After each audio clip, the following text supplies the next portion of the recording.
It's calling my mother, it's calling my grandmother, my little girl, my daughter, my sister. You are referring to them as a C word every time you are referring to them as that. And even more importantly, you are referring to my homeland, my ancestral homeland with this pejorative. You are identifying the very land that gives me my way of life, that teaches me who I am and how to be a human being. How we doing, everyone? This is Dr. B. So today we're gonna go on a little visit to Yokuts Valley, and we're gonna interview an old friend of mine, Roman Raintree.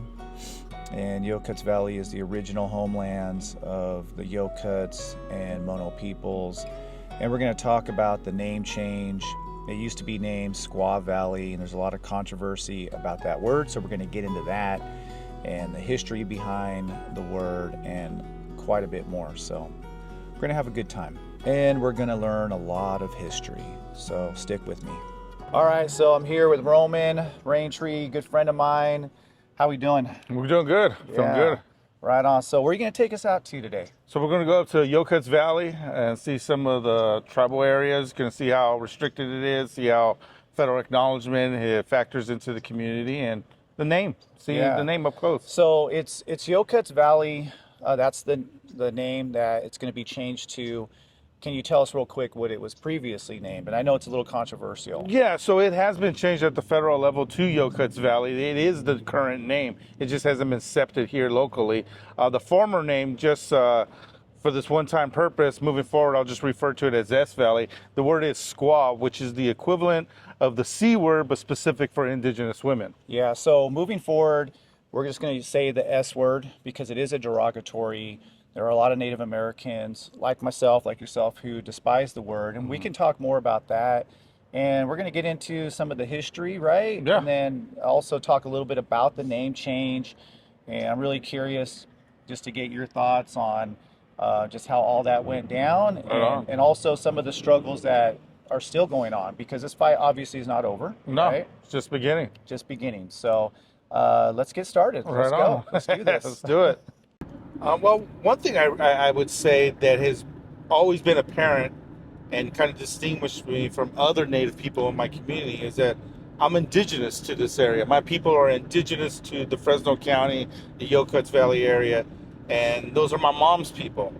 And growing up here in the city of Fresno, I've had the opportunity to go up to Yokuts Valley and live and see how my mother grew up on their lot of land up in the foothills, where she had her house and my grandparents had cattle, and the well water and outhouse was out there. So it was a stark contrast to city life here in Fresno. It really allowed you to reconnect, or connect, if you will, to your indigeneity, who you are as a human being. And you don't have the light pollution. You don't have the pollution of the city life. You just have life up there. And so mom could share me stories, could tell me about incidents when her hoochie, her grandmother, would try to teach them all how to pick wild mushrooms and what that was like, and how to go about picking those wild mushrooms, and how to decipher which are edible and which are not. So it's that relationship with the land that was cultivated when you are not here in the city, and you're able to get up there and be on a piece of land and know that this is a piece of land that belongs to you. And not only does it belong to you in the Western sense, but it is the land in which you come from. It is the land that you're going to return to, and it's the center of our way of life. Born in Fresno, attended John Muir Elementary, attended Bullard Talent for junior high, graduated Fresno High, and then I attended UC Davis, and I graduated with a degree in Native American Studies, with an emphasis in Indigenous epistemologies. I really like learning our theories of knowledge compared to other Indigenous people's theories of knowledge, compared to Western's ideas of theories of knowledge, specifically Christianity, Judaism, Islam, the Abrahamic tradition. So, yes, I really feel fortunate. The University of California Davis' Native American Studies department emphasizes the indigenous community of all of the Americas, minus the country's borders. And so my department was really staffed with a lot of indigenous people from Canada all the way down to South America. And that plays into my culture personally when you come to find out things like the Uto-Aztecan language. The Uto-Aztecan language, according to the Aztec calendar, originated up there in the Ute country in Colorado, and they talk about the Grand Canyon being just a little river around the Aztec calendar, and they migrated all the way down to looking for Aztlan, and you can see all the tribes that are part of that language family, the Uto-Aztecan language family. But it's in this field of study that I learned that that's a misnomer. It shouldn't be called the Uto-Aztecan. The language they spoke was Nahuatl, and Nicaragua, the country of Nicaragua, actually means the end of the Nahuatl language. So it had to be corrected to the Uto-Nahuatl language. And when you start to draw those comparisons, you see how not only similar our languages, but our culture and our way of life. And it really goes back to being one people, one children of the Creator. So I self-identify as Noom in Yokuch. I guess if I had to self-identify as my tribes, they would be the Choinumni people, the Dunlap Band of Mono Indians, and the Wukchumni people. All three are indigenous to Yokuts Valley and the Sierra foothills. I say Noom in Yokuch because when I started really as an adult trying to compile a learning documentary or documents or a book for our language so other generations could pick it up and teach themselves our language. My grandfather started with this lesson. He said, get rid of the word mono. That doesn't belong in our language. It doesn't exist in our lexicon. But we call ourselves as Noom, and Noom means a human being, just like Yokuch. And that's why we chose to suggest, and it was selected to be Yokuts Valley, because it's the people's valley. Not only does it honor the first inhabitants, the first stewards of this land, but it welcomes all future residents. It honors its current residents. It's the people's valley, is what it's saying. Well, the Yokuch culture is matriarchal, and I think that's a really a good place to start. So a lot of our leadership, a lot of our visionaries are women, and I think that's really profound, especially when I come from a household where I self-identify with my mother and her way of life and her culture, and that is our culture and my culture. And so here, learning that Tulare Lake, the largest lake west of the Mississippi, used to be a huge part of our culture. And now to see the dam, or one of the many dams that exist, that destroyed that lake, and seeing it right outside our tribal cemetery, and seeing what the tribal cemetery that for a non-federally recognized tribe looks like, who controls it, who manages it, and then you see this dam right outside it. It really puts in perspective the change of the landscape here, the need for us to have a piece of land, because without that piece of land, it's really difficult to preserve our culture, our way of life, and sustain us as a people for future generations. So the S word is not indigenous to any California tribe or any California language. In fact, it's not indigenous to any tribe west of the Mississippi. This word has always had a negative connotation. It's been regarded as a pejorative, but to be fair, there are some people in our Native community that have had fond relationships with it, and that is the effect, I believe, of colonization, of assimilation, and people not really understanding how profound it is. And when I say there is a small minority, it makes it divisive, but by and large, if you were to use this word and go to any kind of powwow, tribal ceremony, and call a woman this word, you probably wouldn't be met with kindness. And I think that's a testament to how negative it is perceived and how widely it is perceived, despite people having that fond relationship with it. But to answer your question, the word squaw basically means the C word. It means cunt, specific for indigenous women. It's calling my mother, it's calling my grandmother, my little girl, my daughter, my sister. You are referring to them as a C word every time you are referring to them as that. And even more importantly, you are referring to my homeland, my ancestral homeland with this pejorative. You are identifying the very land that gives me my way of life, that teaches me who I am and how to be a human being. You are naming it and identifying it after this pejorative, and it just cannot be.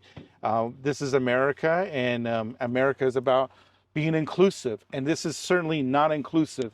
And even more so, the word, if you were to find it out and do some history into why they chose this name, you will find the fanciful notion, the romanticized notion, that the word was chosen because only women and children were found in this area. And if you go with that notion, you can easily go to the state of California library and find out the bounties that were paid and to what families were paid. And you could see that early families, early settlers in this area got their money to purchase said land from bounties that were collected on the men's heads, their scalps, the children's scalps. So to call this as a valley as a term of endearment, it simply is not the case, and history needs to be told the truth. Some $2 million was paid out for bounties on Native Americans. This is during the gold rush period. Can you tell us a little bit about that, and also the laws that are enacted during that time that basically legalized Indian slavery, that legalized the murder and extermination of California natives? Yeah, so you said right that they legalized with California legislation the lawful right to exterminate us, to genocide us, to kill us, and get paid doing so.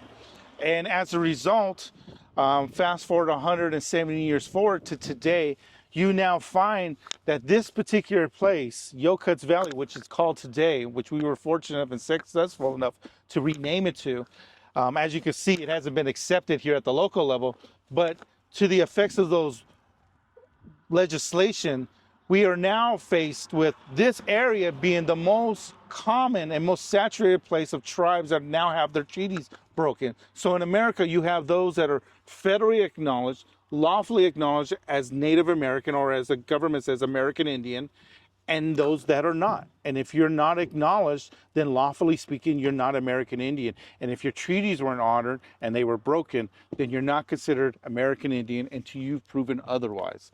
And that is one of the effects that this plight has caused here in Yokuts Valley. Yeah. And of course, you know, this name, the S word, which is what we'll call it, there's literally hundreds of place names all over the United States and even Canada. Deb Haaland, the Secretary of Interior, the first Native American, right, to hold that position, she basically has done away with the S word on all federal land. Is that correct? That's correct. So there were 667 places geographically that had this name in use to identify those sites in America, and she ordered them to remove federally. So that left little places like this, the unincorporated community. The basin is already named Yokuts Valley. That was one of the places that Secretary Haaland ordered to be renamed. That fell under her purview as it was federal land. And we were successful in naming that Yokuts Basin from S-word basin, basically. And so now we are trying to use the democratic process, and we were successful in renaming our valley. It's our local officials that don't want to give the new name an opportunity. Instead, they feel that they have the right to cling on to this, and if they don't have the right to cling on to it, then they have the right to rename it without any input from the local tribes. Yeah. Can you tell us, you know, just your thoughts on why there's just so much pushback from our settlers who came here, the descendants of the people who came to this area and obviously drove the native population off their land? Why is there so much pushback against doing away with a word that clearly is insulting, that's clearly a derogatory? Well, I think it's not clear to them because they have a positive rapport with the word. They have a positive relationship with it. And so it comes to, you can't only sympathize. They're unable to empathize because they can't put themselves in our shoes. They can't begin to understand the tacit knowledge, the lived experience of having this word being so negative in our life because it's been so positive to them. And That's the challenge. They need to find a way to say, okay, I have a positive relationship, but let me try to understand why so many people have a negative relationship with this word. Why is it so impactful? And then ask yourself, is this a word that is fit for a community? Is this a word that is inclusive for everybody, the past generations, the current community, and future community members? And I think if you start to ask yourself those questions, you will find that it's unfit for a community, that a new name is warranted. And that's what we did. We went through the democratic process and we championed Yokuts Valley. And they're only concerned about the community name. They're not concerned about the fire station that also bears a former name. They're not concerned about the cemetery that bears a former name. There are a lot of other places that still exist that are outside of the purview of Secretary Holland, but they're not making a big deal about that. Why? Because this is something the local board of supervisor has taken up arms, just like the local officials in the 1851s that said, hey, we're going to pass legislation to eradicate our Indian problem. We're not going to have an Indian problem because we're going to pay to eradicate it. And your California citizens are going to help us out. And that's really what's happening here. He's using the powers of his office to bolster and pander to an emotional constituent and getting them riled up and speaking to that feeling. Hey, they're challenging you. They're trying to erase your history. They're trying to get rid of that word that you're so fond of. I'm here to support you, when in reality, we're just trying to say, can we all live together? Why must we live under a name that is so detrimental to our mental health to start with, that further perpetuates intergenerational trauma? That's really what we should be talking about. Some would argue, and I just want to get your take on it, that the word contributes to the ongoing dehumanization of Indigenous people, specifically Indigenous women, which is connected directly to the MMIW crisis, the missing and murdered Indigenous women's crisis. Can you kind of speak a little bit to that? Do you believe there's a connection with, words like the S word in the ongoing dehumanization of Native women?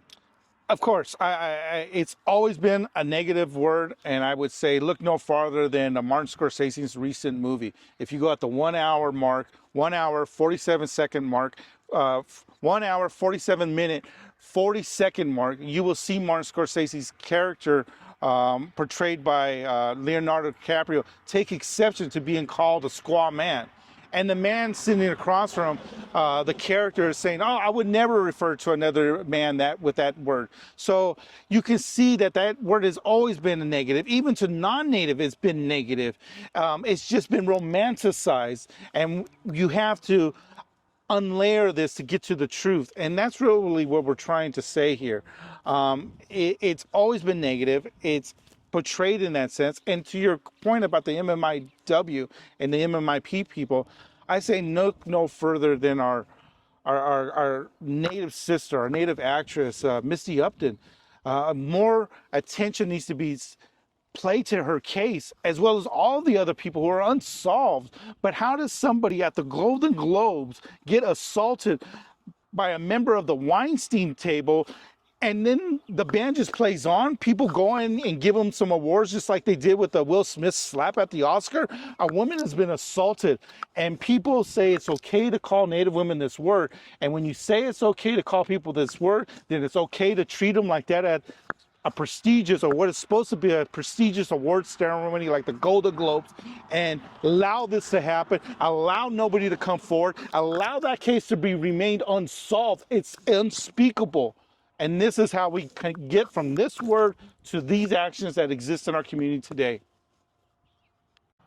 All right, so why don't you tell us a little bit about how you got started in the name change and the difficulties that you've run into. I know there's been quite a bit of drama over it, even some death threats as well. Maybe talk a little bit about that. Yeah, so I guess some people might say this was my medicine. I've always had to identify as non-federally acknowledged. So as a 5-year-old, you're teaching grown adults, teachers of yours, the difference between being federally acknowledged and non-federally acknowledged. And so one of the final conversations I had with my mother was asking her, do you think our people, our tribe, will ever gain federal acknowledgement so long as our ancestral homeland is identified by this pejorative? And she said no. So the roadmap to gaining federal acknowledgement, a process that currently exists, established in 1978, has not granted any California tribe federal acknowledgement. No California tribe has been successful in gaining federal acknowledgement through that process. I thought it would be more advantageous to take an uncharted path. And that uncharted path led me to renaming our local community, our ancestral homeland.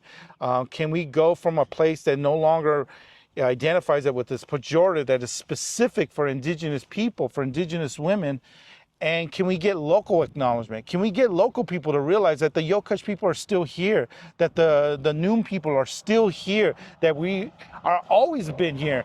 And from that local acknowledgement, can we build upon that momentum and that energy and take it to the state and say, state of California, Governor Newsom, you have a responsibility. We're only in this plight because early legislators advocated for Congress not to ratify our treaties. So we hope to garner acknowledgement here locally and build upon that at the state level for state acknowledgement and ultimately harness that into federal acknowledgement. Yeah, let's go ahead and walk a little bit. So let's just talk a little bit more about that whole situation with federal acknowledgement and tribes that don't have it. So here in California, we have quite a few tribes that are recognized by the federal government.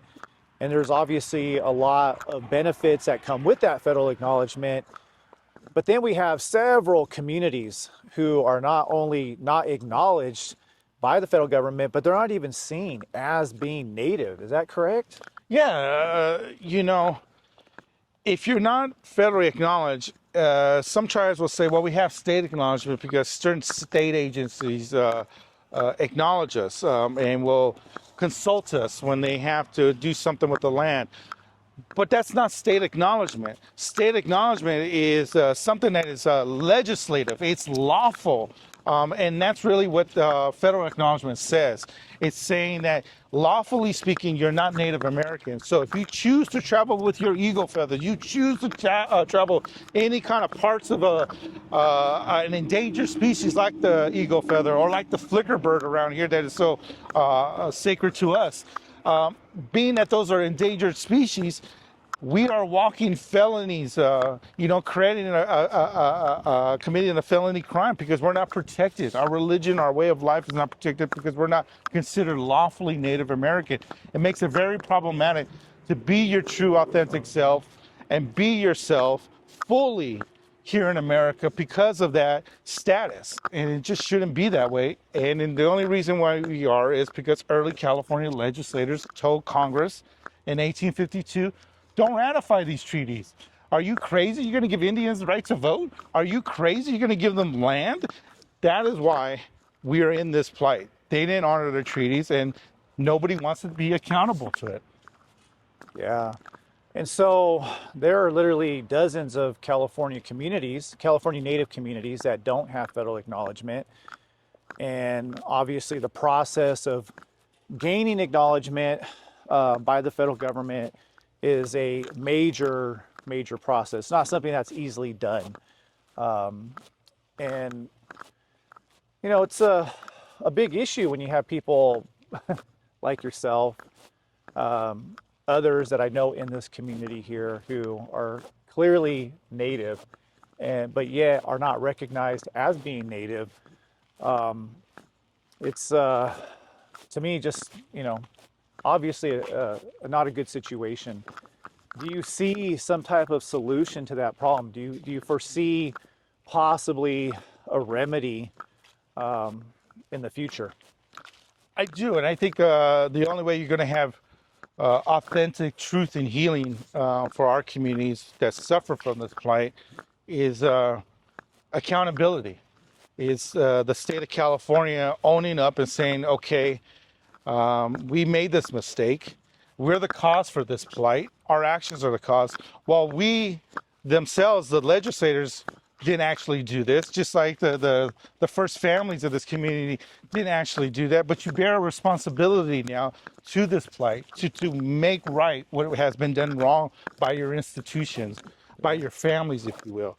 And so I believe it starts there. It starts by acknowledging it. And That hasn't happened yet, because in 2019, when the governor gave his apology to all California Indians on behalf of the state of California for this genocide, not one non-federally recognized tribe was invited to this apology.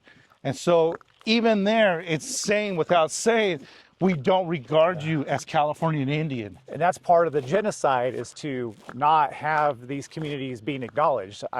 Would you agree with that? 100% agree. Instead, now the government can't kill us with a gun. They can't kill us with a disease blanket. But what they're going to say now is, you're no longer a tribe. You're just a bunch of families that descend and have common tribal lineage, but you guys don't act as a tribe, because you no longer get together for a ceremony. You no longer get together and do things as a tribe. Well, we can't get together and do things as a tribe because you took our land away from us. You took every means for us to get together. And now you're using that against us. And it's really ingenious. I mean, you got to give it to them. Their strategy is to reduce and eliminate. Now, I can't kill you with the barrel of a gun. A disease won't work. So I'm going to wait you out. I'm going to wait it out until your blood quantum is so low, till you no longer function as a people. And then we could just say you never existed. It's too late. Yeah, no, it's, I think, a form of political genocide. You take away the land base, right? You take away the nationhood status, and slowly these communities no longer exist. Precisely, it's genocide through bureaucracy. This system that was created in 1978, the Federal Petition System for Tribal Acknowledgment, it's broken. It's widely considered broken. You have tribes that have been petitioning for over 4 decades, nearly half a century. If this was a government program for the veterans, or if it was a government program for unemployment benefits, welfare benefits, these would have been remedied long time ago. But because we're Native American and we're not lawfully considered American Indian, they exploit that and they just let us die out, eradicate us this way. It's a slow and painful death. What is worse than being shot and being killed? It's cultural ethnocide. It's looking in the mirror and seeing a stereotypical Native person with long hair, dark complexion, and not feeling like you're Native. You're killing the spirit, and that's almost worse than killing the flesh. Yeah, that's a great point. I mean, the history here in California, I feel like it's been so romanticized with the gold rush. I mean, you have kids who learn about the mission system, they learn about the gold rush, and we have a team, San Francisco 49ers, that kind of celebrates that heritage. And I don't think people really truly have any grasp of just how brutal the genocide was here and how awful the history is in California. And to go along with that, we have this historical trauma that people in the community still experience because of the lack of recognition, lack of acknowledgement.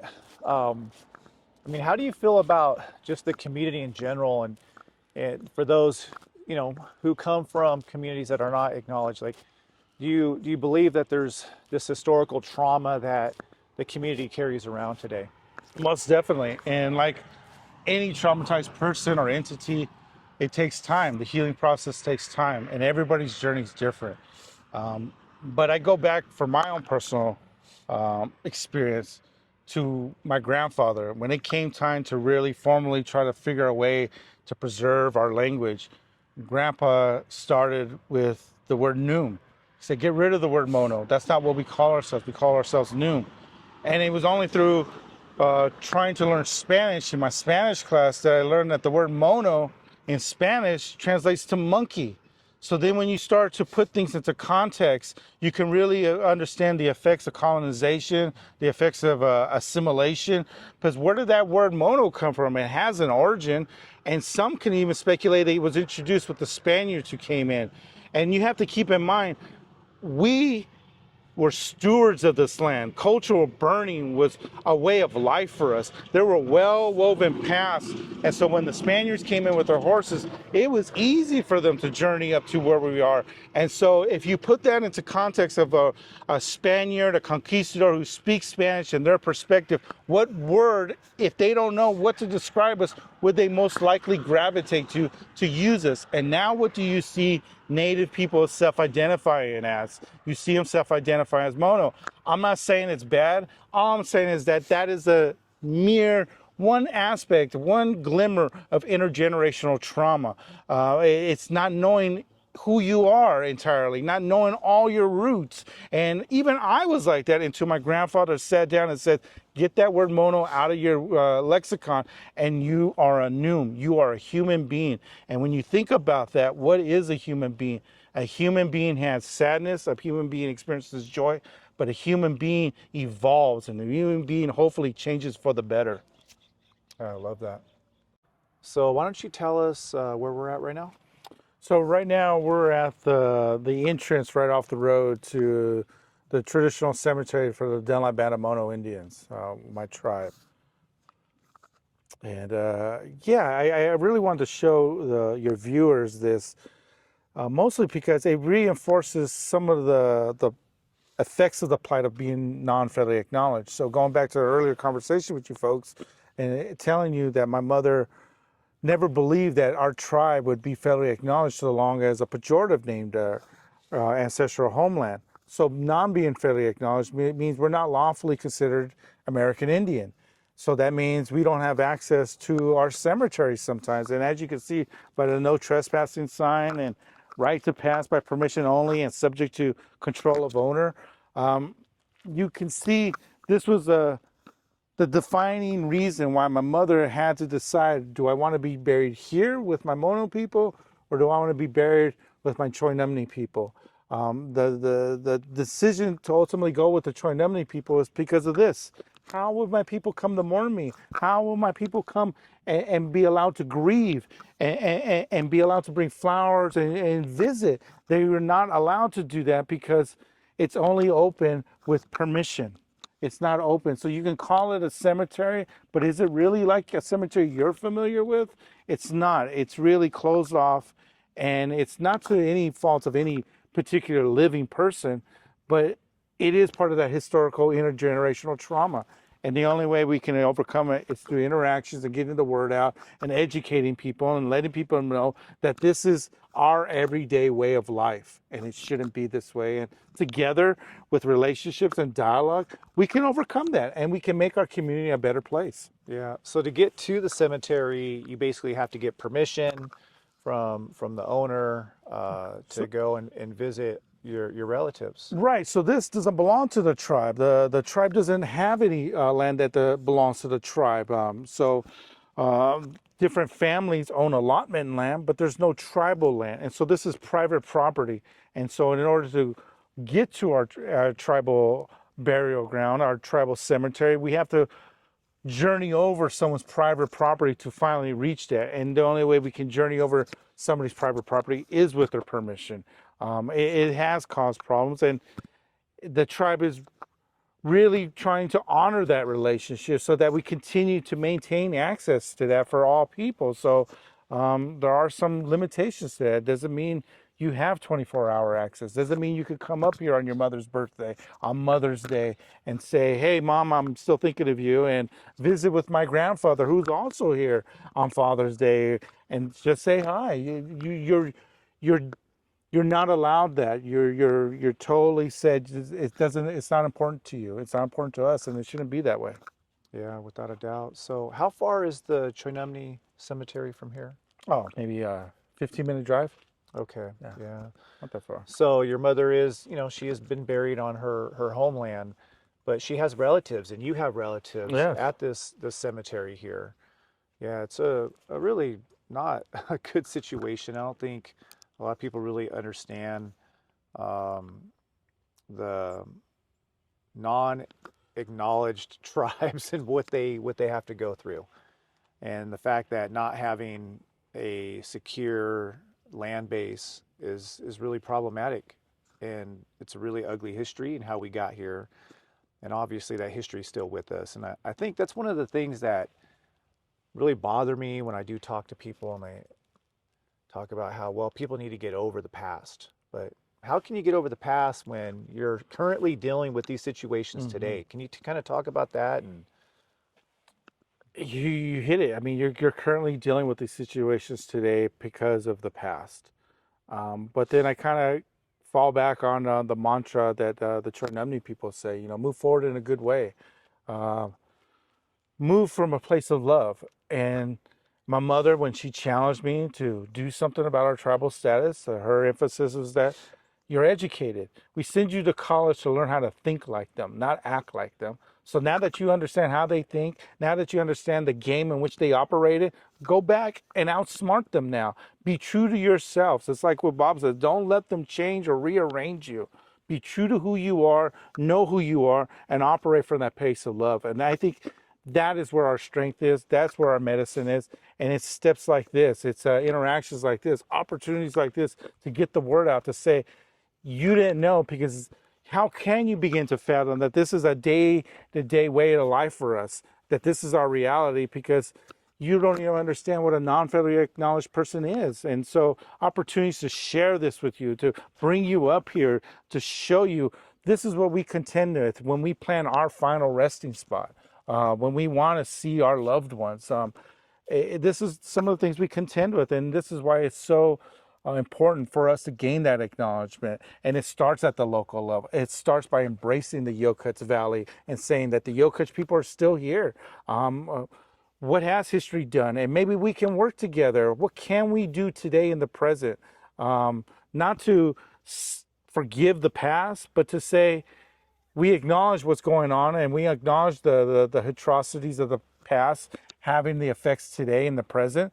But it doesn't have to be that way, and acknowledge that, and let's come together and work together. I think with love and operating from a place of love, we can achieve that together. I agree.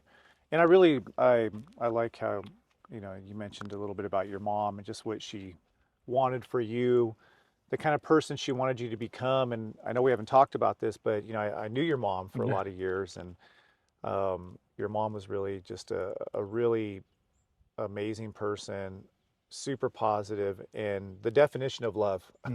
Just a loving person, very compassionate individual. And, she would call me up from time to time. I don't know if I ever told you that, but she would call me at my job, and she would always say, if you ever think about somebody, then you should try to make contact with them. She said, I was thinking about you, so I just wanted to give you a call, see how you were doing. And I always loved that whenever I heard from her. And I agree. I think that, it's something that's lacking in our world. Just there's a lot of hate and a lot of anger, and it's understandable that the anger is definitely understandable. But I think when you're operating more from a place of love and compassion, we're able to get more things accomplished. Most definitely. One thing I would say about my mom, and that I try to be more like, is she was a great listener. And I operating from a place of love, you listen more. And when you listen, you learn a lot more, and you learn more about yourself. And I think through listening, you can begin to ask specific questions that really get at the heart of understanding the other person across from you. And I think that's really what Mom was just trying to say. As a human being, as a Native woman, it's imperative that we operate from a place of love, because so much negativity is going to come at us that you need to be able to shrug it off. And the way to shield yourself is with our medicine, and our medicine heals. Our medicine doesn't destroy, and the only way it can heal is by loving. And that's what I just try to do, is just try to educate people. Mom was a teacher, so I'm trying to carry on that legacy of Mom teaching and trying to get the word out. And I really miss her. But that is a reality. I can't go and see my mom when I would like to. I can't go and see my mom if she were buried here and say, how are you doing? Because this is the reality of living without being considered lawfully American Indian. This is our reality. You get what you take. All right, so we're here at Pine Flat Dam. Is that correct? Yep. Yeah. And At one time, this waterway used to flow into Tulare Lake, which has at least partially filled back up with the recent flooding from last year. But before they put this dam up, this used to flow into Tulare Lake, which was the largest freshwater lake west of Mississippi. And of course, they drained it. Tell us a little bit about that history. Yeah, so Tulare Lake, the land you're born onto, it's very crucial to your epistemologies, your way of life, identifying yourself as a human being from a tribal perspective. And this dam did away with that lake. This dam caused that lake to dry up. And so you can imagine songs that were dedicated for that lake, prayers that were dedicated, the medicine and the healing power that came from that lake, the lessons and the education that were taught by that lake, the relationship to that lake we had as a people and individually no longer exists because of this dam. So it's really interesting to see not only this dam, but to see that it's built across the way from our traditional cemetery as a Choctaw people.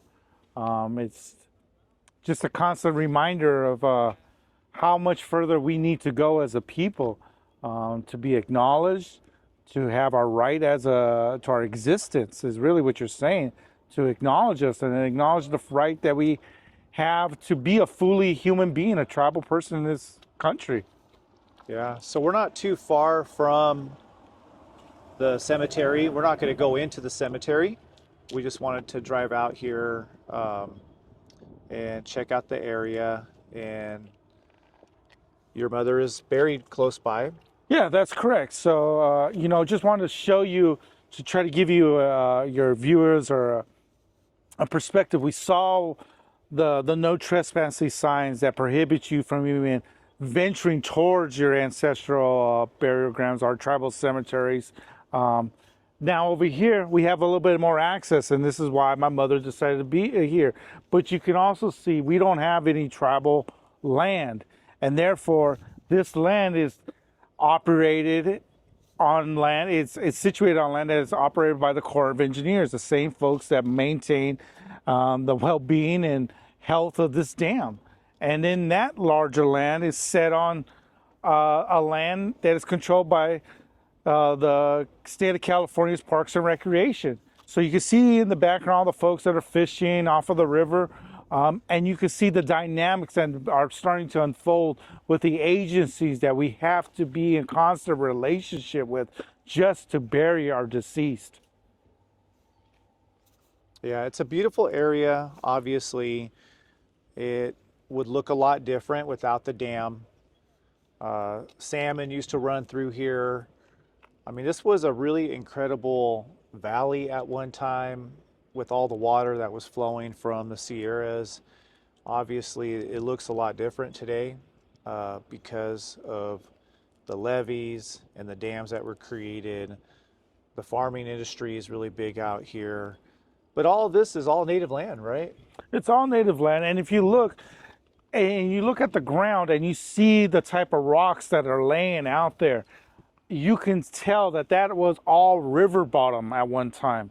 And so from here where the water is closer, up here in higher elevation, you can see all the river rocks that would have been the bed of that river that flowed in and created Tulare Lake.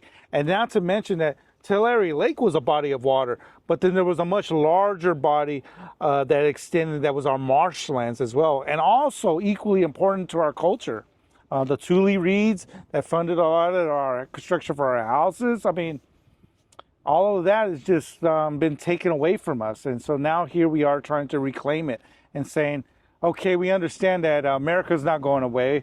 We all have to live together. But how do we do that in a way that promotes both of our lifestyles, in a way that moves forward in a good way, in a way that we're taught that is truly American? Yeah, and we wonder sometimes, at least I do, I wonder how possible that is. You know, when you're talking about indigenous cultures and you're talking about the dominant American capitalistic culture, you wonder how compatible these two different ways are. I think they could be compatible if the dominant culture really began to see it from the perspective of the 7th-generation concept of looking ahead 7 generations and wondering what they can do today that will leave a better future and a brighter, healthier future 7 generations from now. I think that is an excellent point to start because working and operating from that perspective is really operating from a place of love for folks and generations who you'll never meet. And that's really the type of work we're going to do. Renaming stuff isn't really going to have an immediate impact as it will for those that are born into a world where that does not exist in their society. This is just a really wonderful time because unfortunately, because we are non-federally acknowledged, because a lot of our ceremonies have not survived, a lot of our prayers have not survived. This is special because it is one of the few times that we do come together as a tribal people. And unfortunately, it is for our funerals. So it's not uncommon to see people you haven't seen in decades and almost feel like it's a family reunion, even though you are sitting your loved one on to the next stage of their journey. And for me, that's what it is really represented, that it shouldn't have to be that way. And it doesn't have to be that way. And it's steps like this, educating the public, getting people aware of this is our reality, and then harnessing our vote to bring about systematic, positive change in our community. Yeah. And I think with, the name change, doing away with the S word is really a good step. It's obviously not the end all be all. I mean, there's a lot of work that needs to be done, but acknowledging, the pain and suffering and acknowledging the fact that these derogatory terms also feed into the violence that continues against Native women, against Native people in general. It's definitely a step in the right direction.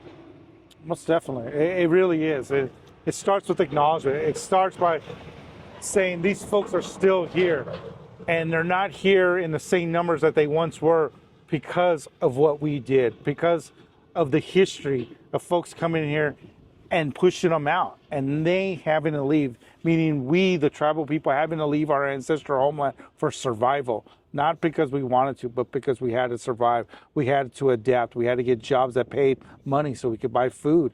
I mean, so we had to look for those ways to live in American society.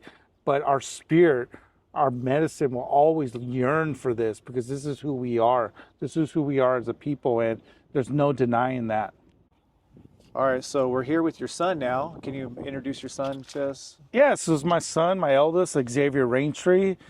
He's been really instrumental. He's actually the co-chair for our efforts. He's helping leading the youth to try to express and represent the youth about the effects of intergenerational trauma, how it affects their mental health, having to grow up knowing that this is the world that you're inheriting. It's one thing to say it from a 40-year-old middle-aged man, but it's another thing to hear from a youth, someone who's coming and emerging into this world. Yeah. What would you add to it? I just think it's important that, we go into depth with this and understand the history and to because I'm the future of this. And so I want to be able to know all of the things that my dad's teaching me. So that way in the future, I can lead on and improve on my culture and my tribe so that we have something to grow off of in the future. So, yeah. I love it. Absolutely love it.